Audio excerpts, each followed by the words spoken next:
2019 Aralık ayı itibariyle yapılan dünya genelinde 7 milyona yakın bilim insanı üzerinde listede PLOS ONE Biyoloji dergisinde yayınlanmış.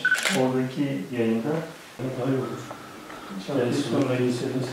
Hayırlısı inşallah iyidir.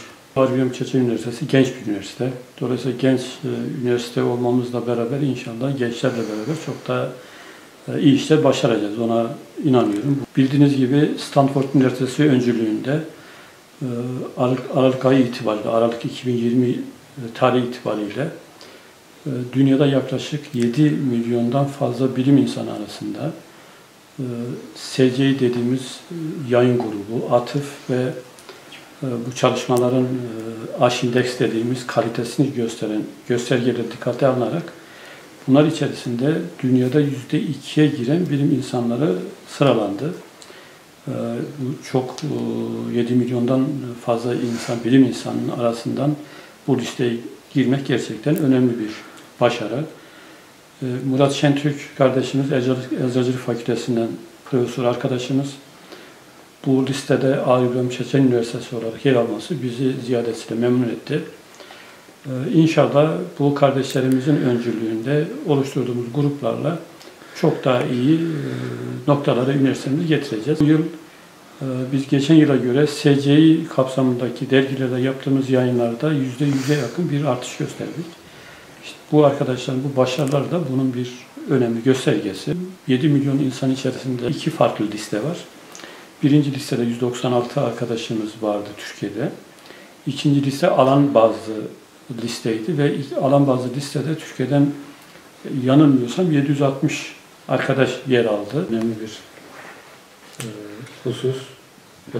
Dolayısıyla ama Murat bu fizik kafama takıldı yani. Kategorizasyonu yapan hocanın muhtemelen şey. Evet. Çalışmalarımı 2009 yılından beri yaklaşık 11 yıldır Ağrı İbrahim Çeçen Üniversitesi'nde yürütmekteyim. Hani üniversitemizin bize verdiği imkanlar çok şükür bu listeye girecek kadar yeterli ve ziyadesiyle iyi.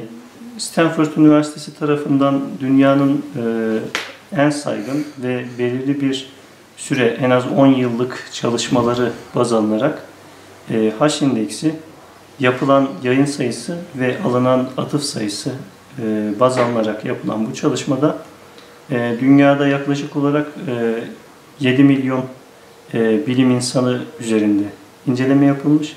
Belirli alanlarda uzman olan kişilerin sıralamada ilk %2'ye girmeyi başardı. 3 alanda bu sıralamada listede yer alabildim. Bunlardan birincisi ana çalışma konumu olan kimya, diğeri tıbbi ve biyomoleküler kimya, diğeri ise genel fizikte oldu. Yani üçünden de çeşitli derecelerle listeye girdiğim için memnunum. En kısa sürede Murat'la beraber birçok genç kardeşimizi de sürüklersin diye umuyoruz.